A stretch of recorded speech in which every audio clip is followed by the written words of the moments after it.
Yes, it is true. My name is Nidhi. Of course, I have lots of friends here, but those who don't know me, don't hold this against me. My parents wanted a girl child, and then I appeared, so to their despair, and they said, let it be. So it is really an honor to to speak at Denim and Jeans. I think this show has really grown stature over the years. Now it's Vietnam, Japan, Bangladesh, India. Heartiest congratulations to Sandeep and all his hard work and his team. It's an absolute honor to speak in front of such an eminent and accomplished audience. So, on the given topic of opportunities and challenges for Indian denim brands, it's not about textiles. I've been asked to speak about the challenges and opportunities for Indian denim brand, and so I reached out to a lot of friends. Uh, Amitabh, who's CEO for USPA, Rohit, Mallikarjun Reddy, etc., and my 9-year-old daughter Akira. So I asked, when I was making my notes yesterday, I asked Aku that, Aku, if Papa has to make a good jeans brand in the country, what should we do? She said, Papa, it's simple. Just make good designs. You're a designer. So it's true, yes, I graduated. So all the designers, how many designers in the house? Give me a shout. That was well, the most sober designers I have ever seen. So, yes, I graduated in 2001 in NIFT in fashion design, and then went on to work 15 years in creative field, and then did move to the dark side, did product management, moved on to brand management. Now I work as CEO for Flying Machine. So, uh, I have, I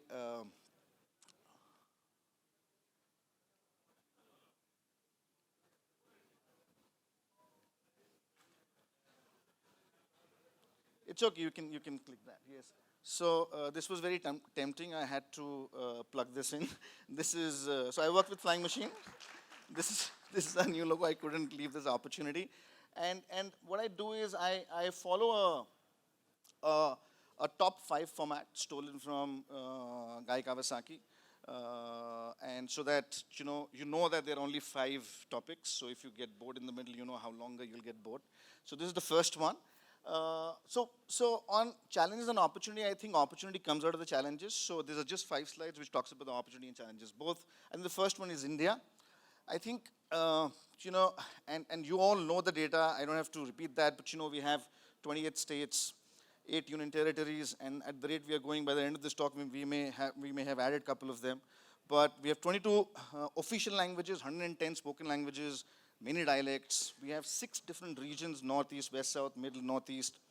We have the most populous state of the country has more population than Brazil. The least populous state of the country has lesser population than Greenland. So the diversity is just phenomenal in our country. And that really breeds opportunity as well as challenges for us.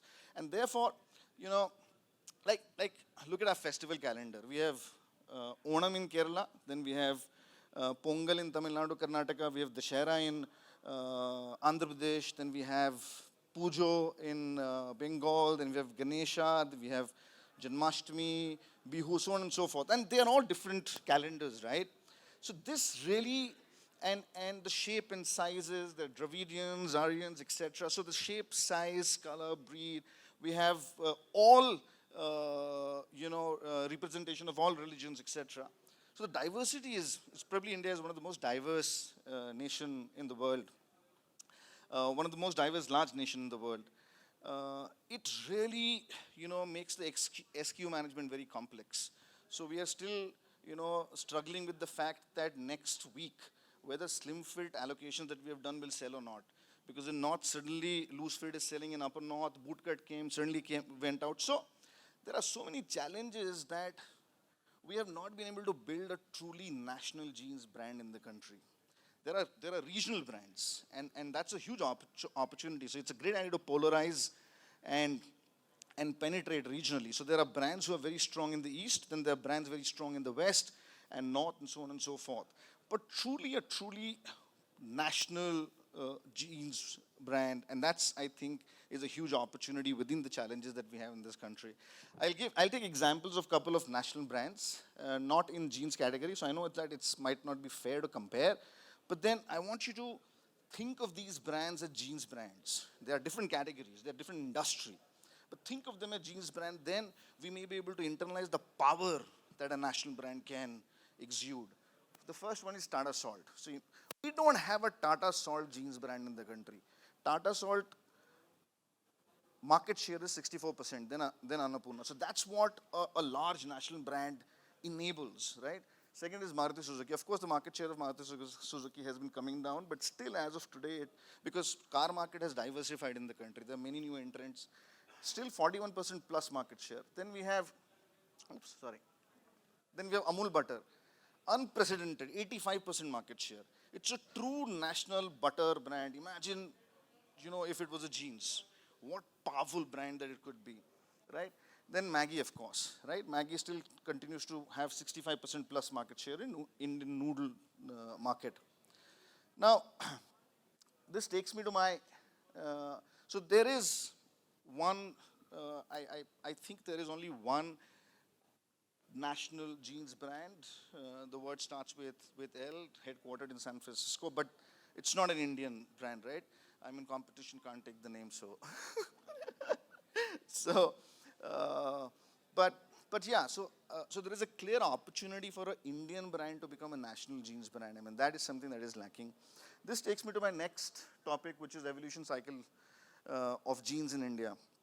I think if you are okay, I can talk about a story of Maggi, which is slightly different from the topic, but it'll be easy for us to understand because it's an interesting story. Would you like to hear about Maggi? So in the mid 90s, when there was a certain trend, this whole working women became a very, very big trend, right? I mean, it became very aspirational. Some of it was enabled by quotas and reservations, and some was a natural progression. So Maggi caught on to this insight and the conflict of the consumer and created a campaign around time. Because working women, and if some of you would remember, that certainly in the mid 90s, bob cut, short haircut for women had suddenly become very popular, right? And that was a signifier that was a working women. So working women ka matlab tha ki you have less time. And therefore, mummy bhook lagi, and women were shopping, so they were targeting women consumers through kits. So 2 minutes mein Maggi was ready. So in none of the campaigns in the 90s, Maggi ever talked about the product. There was no conversation on taste. There was no conversation on health and all that which is happening right now. There was no conversation on noodle product. The conversation was only on the time. So it was celebrating that conflict. So women who bought Maggi felt that they were working women. And of course, things went on. Similarly, if you see in the mid 90s, and this is quite amazing. I don't have the data points, but it's my hunch that in India, women jeans and men's jeans almost started at the same time. It just so happened that the men's jeans market grew disproportionately and women's jeans market didn't grow. And I think today we are at about 85% men's jeans market contribution, 10% women, 5% kids, roughly about that. But in the mid 90s, women who would wear, largely the women would wear salwar and kameez and saris in the country. And when they would travel abroad, that's when they would wear jeans. So I'm sure that most of us will have photographs of our, aunts and mother and, wearing denims when they travel abroad. So why could they wear denim? Because denim was a signifier of liberation, right? It was a signifier of freedom, which it has been. So what happened truly is that denim is actually became accessible truly to Indians in the late 80s, and a large contribution of that goes to Mr. Sanjay Lalbhai, the chairman for Arvind Group. And so it is fair to say that it's largely a younger category in this country. I think shirts were there from much earlier, trousers, pants were there for a very long time. Jeans is a much, much younger category. And what happens to younger category, the understanding of that product category in the consumers has not evolved as much. So if you ask a general consumer, what is the difference between a good jeans and a bad jeans, unlikely that you will get an answer. And what it does is that while consumption is huge, because India, we all know, that is the largest growing, fastest growing large economy. We make 65,000 babies a day. We are the youngest population, blah, blah, blah. So all of us have the data points, right? But, so category has been built. So one of the challenge that I think that we have, that jeans as a category is built, but product, you know, and again, 5O something, you guys understand what I'm talking about. I mean,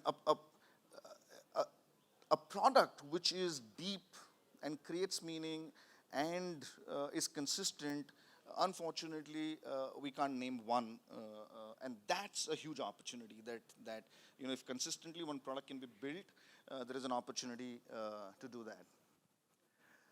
Third is, from again an opportunity and a challenge perspective, I think we're a deal-seeking country, right? चाहे वो पते Philip watch खरीदेंगे या Mercedes Benz खरीदेंगे या Crompton Greaves का mixer grinder खरीदेंगे, but हमको हर चीज़ में डील चाहिए. So we're a deal-seeking society, and it's different from value-seeking society. We're a deal-seeking society.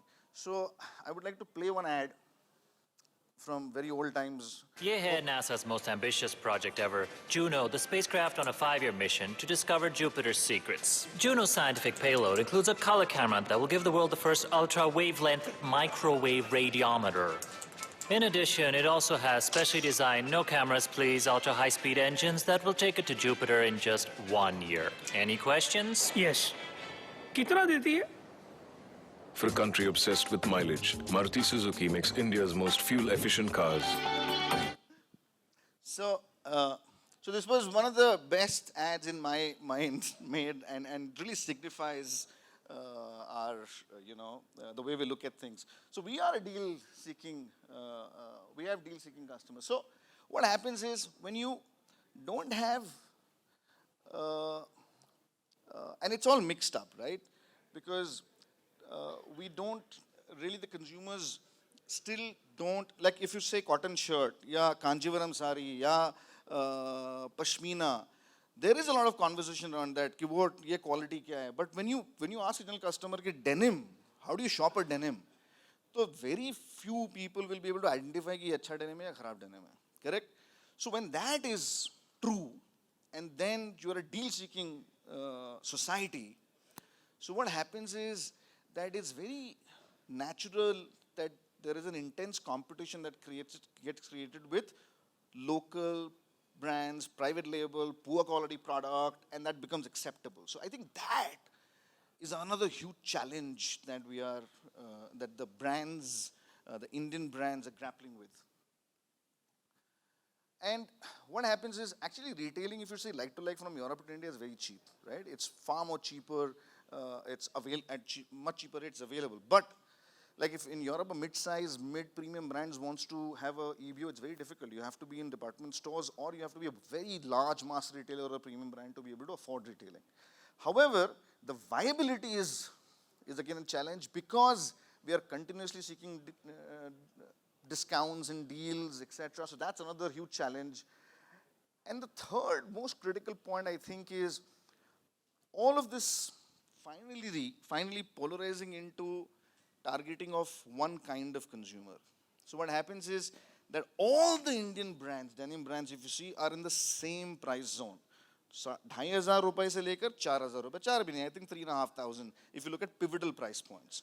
That's where the whole game is for the whole country, right? So, hi Vasco, how are you? So, I think there is a huge opportunity at 4,000 plus space, because we all have the data that how our economy is improving and the consumption power and buying power increasing. So there is a huge opportunity at 4,000 plus, and there's a huge opportunity at 2,000 minus.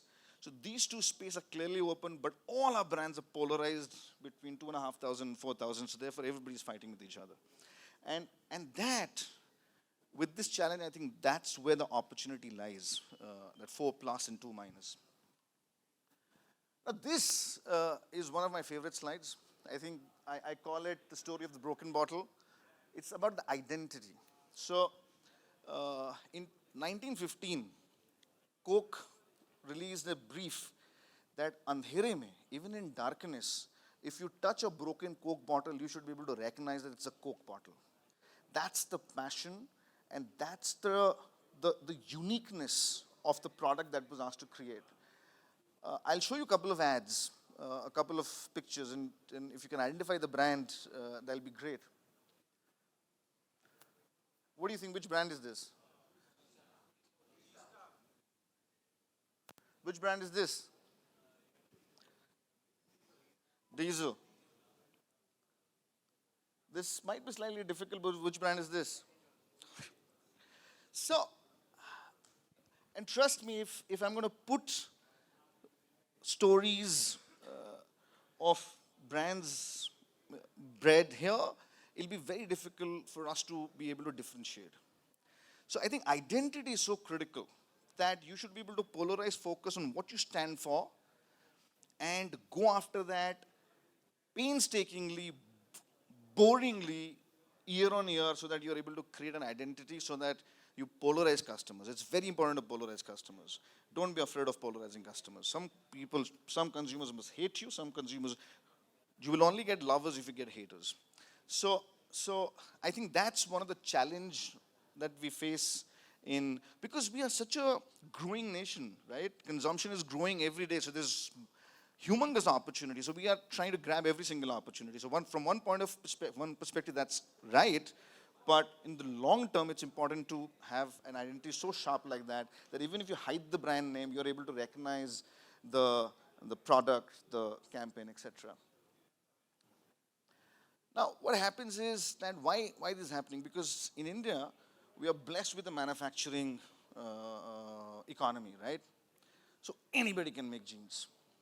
Any brand today wants to make jeans, can make jeans. Big Basket can make jeans. Patanjali can make jeans. Anybody can make jeans, right? So that is again a huge deterrent. I think we have come a long way. There is no doubt about it. But still, I truly feel that a good, consistent, reliable supply is still something that we're working on. There are pockets of greatness available all over. We have very passionate people. Denim, is an industry where everybody is very passionate. But I think a consistent, reliable, good supply source continues to be a challenge to the scale that we can service. So that is another challenge that we face. And lastly, because anybody can make jeans, all jeans are just the same. It's just the same blue, same fabric, just a different leather patch, just a different back patch and different embroidery, right? So that's another. So वो आपको याद होगा Asian Paint का ad मेरा वाला blue, right? So that मेरा वाला blue, that was a great innovation. It was a supply chain innovation.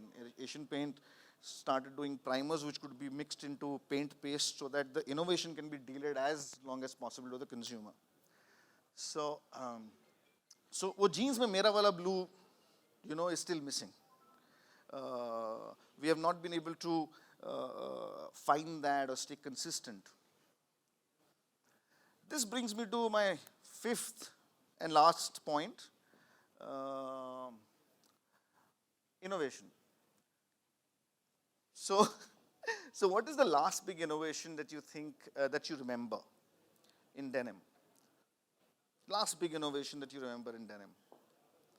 मैंने paper leak कर दिया था, but उसके अलावा last big innovation that happened in denim, large innovation that really became, knit denims, so jog jeans. Yeah, what else?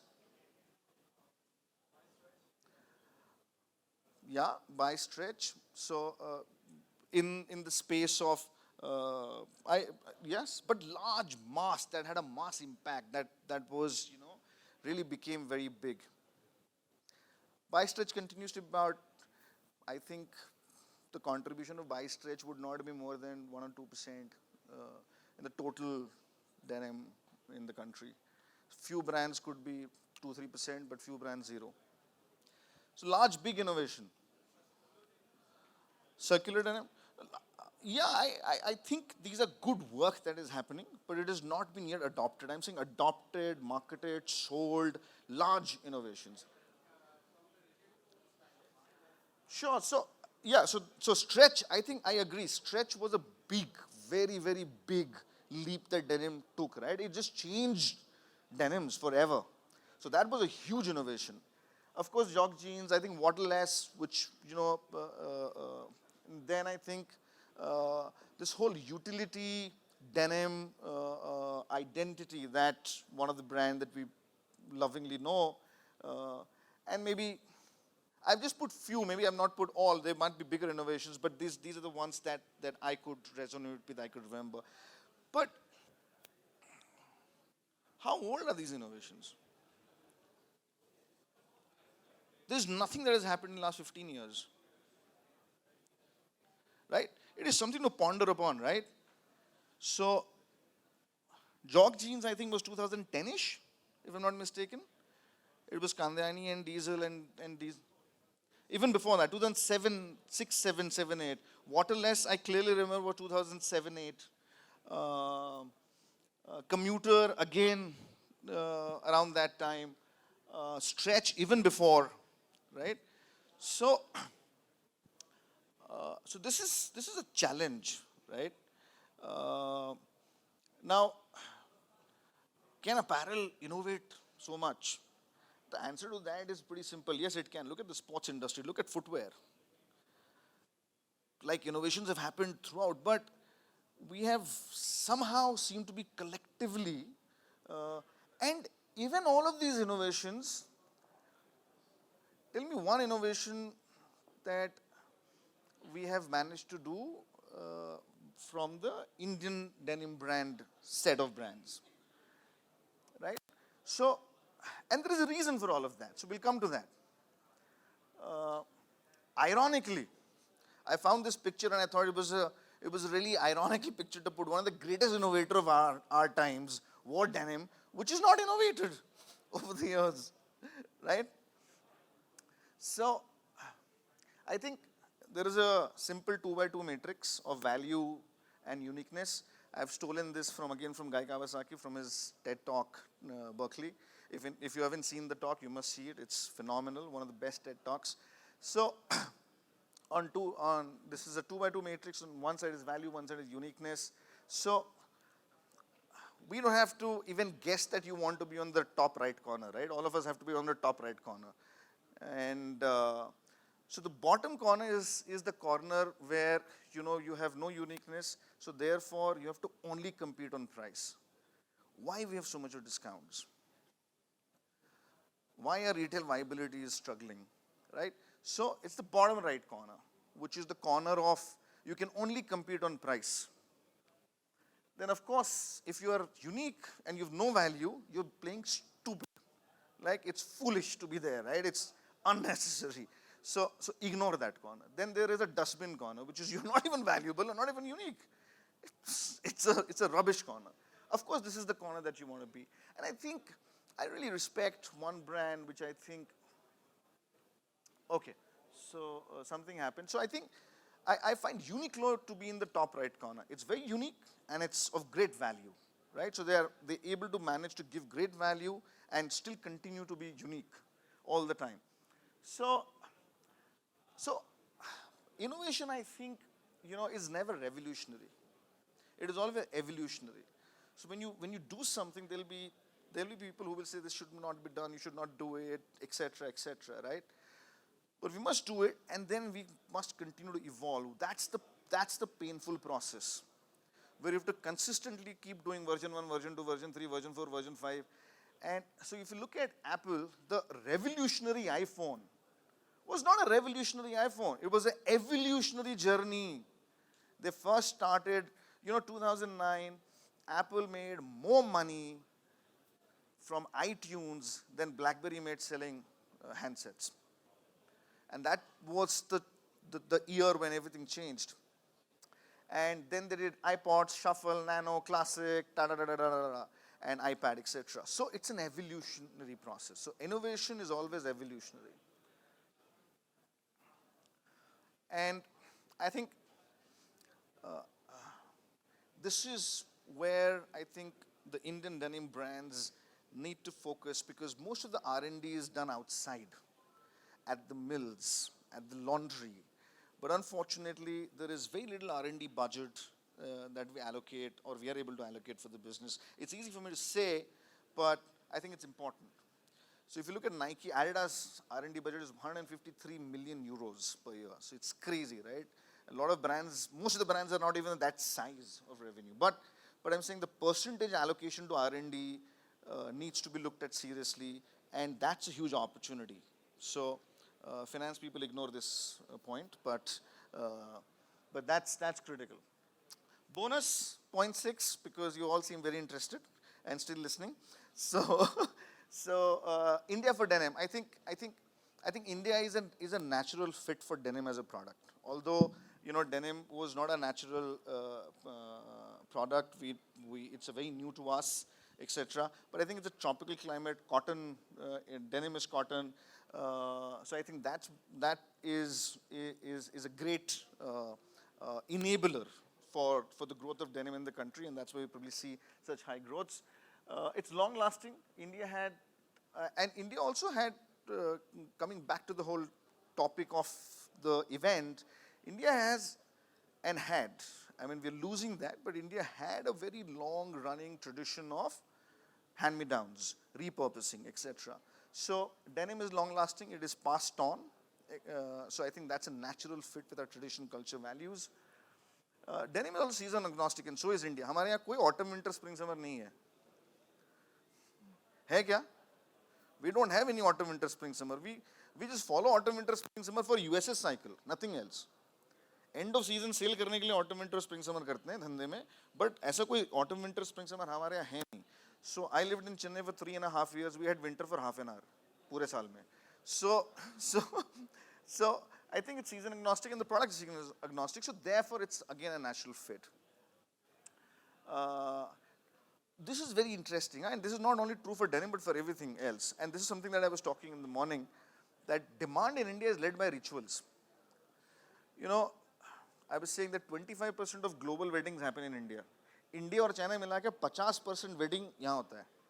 50% of wedding happens between India and China in the world. So imagine the market, right? And our demand is still led by our rituals. Wedding, Diwali होगी तो innerwear तो नया पहनना ही पड़ेगा, correct? Holi होगी तो you have to wear new garment, right? So therefore, and we were discussing in the morning that April has been a subdued month for us, but May we have 17 very important heavy duty wedding dates, 3rd and 5th being the highest number of weddings that will happen. So demand is going to surge back, and we are already seeing in week 4 in April, the demand has started to come back. Week 3 has been decent, week 4 is going very well.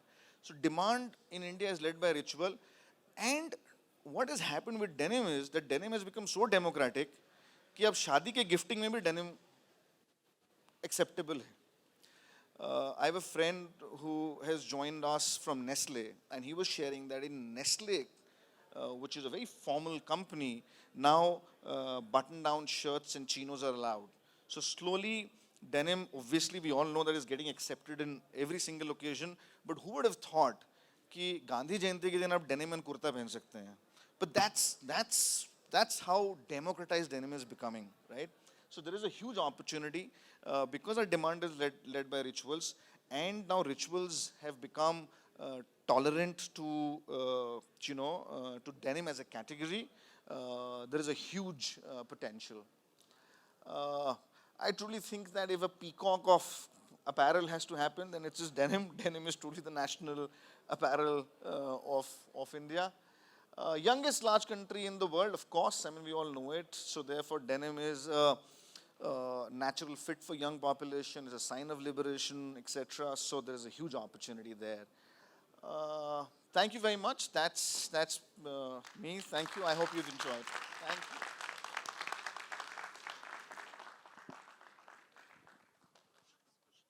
Thank you, sir.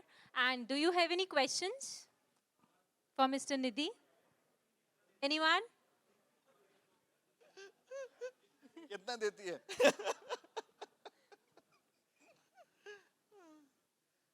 Yeah, sure.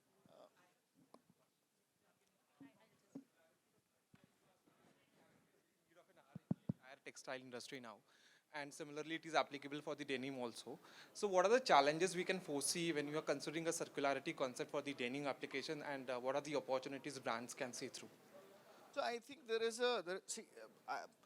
there is a massive awareness in the kids today. So the future of circularity really looks. So for example, there are modules in school about sustainability, cleanliness, circularity. So my child, who is, I have a 5-year-old and a 9-year-old, and when I throw something not in the dustbin or somewhere else, then they sort of pick up, and there is a whole awareness which is coming. So I think consumer is becoming aware, and they will make the right choices. Once they start to make the right choices, consumption will get driven in that direction. So I think that's very important. Number two, I think that till the time it continues to be an extra added buck for an innovation like this, it'll continue to be a challenge in a deal-seeking economy. Yeah, true. So it has to become acceptable. It has to become mass premium and relevant from a price point of view. Exactly. So I think demand is growing. Supply has to correct itself, in my experience. Thank you. Thank you. Thank you. Any more questions? So the subject is the Indian denim brand. So I have the question like, if you're talking about the leap and all the denim brands which represent in India, you said that don't count the name L, W, L, or who's the other brand. So what do you think the future for Indian grown denim brands? Indian denim brand? Indian grown denim brands, yeah. So basically the Homegrown Indian brands. yeah, homegrown Indian denim. Yeah, so I was talking about homegrown Indian brands. I think the future for homegrown denim brands is just phenomenal, is great. Because, I've always been saying, and we've worked together, I used to say कि कोई Ganesh pizza में pizza नहीं खाने जाएगा, correct? और क्या बोलते हैं उसको, रॉन्डेवू में चाय पीने नहीं जाएगा, correct? So गणेश चाय भंडार में चाय और चाट खाएगा और रॉन्डेवू में जाके पिज्ज़ा खाएगा, correct? But I think that's changing now, right? And this whole local pride and all of that. So over the years, we are a very young country from a jeans point of view, right? So we've only got jeans for the last 30, 40 years. But I think the consumer is changing. The consumer has become so global that it doesn't really now matter anymore. You don't have to do a campaign कि Spain में गए और shoot किया, and all that is not, I think, is becoming very, very quickly non-aspirational. So I think there is a clear opportunity for homegrown Indian denim brand. We make a largest amount of denims, one of the largest countries, I think, only next to China. So we have every thing that is required to make a great denim. So I think the future is for Indian homegrown denim brand is great. Provided all of that we talked about, that is, if we are able to act upon the opportunities that we have from an R&D identity, if we are able to be very strong and have a point of view, I think there is a market to grab. Thanks. Any more questions? I'm staying for the evening DJ party also.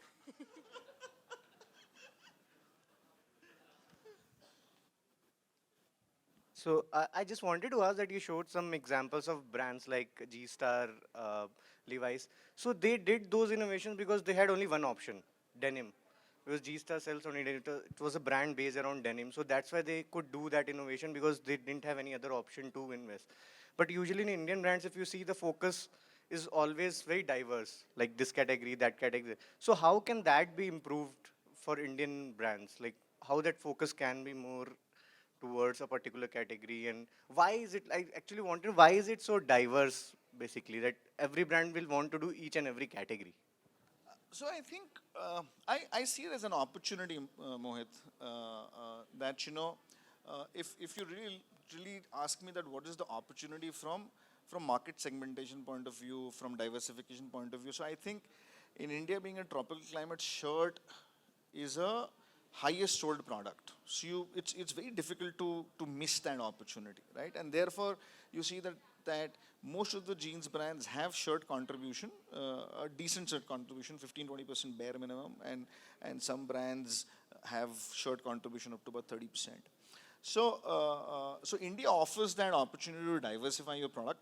However, I also not agree that if you look at commuter, for example, commuter was not just a jeans product. Commuter was a lot of non-denims, etc., etc. So I think it's trend driven and also country specific. There is an opportunity for us to play into other product categories. Have I?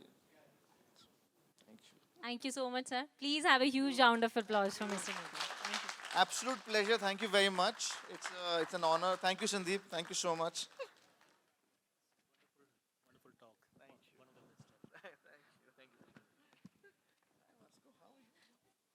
Thank you everyone for joining us. Now we have the panel discussion at 4:30 p.m. Please do join us again. Thank you so much.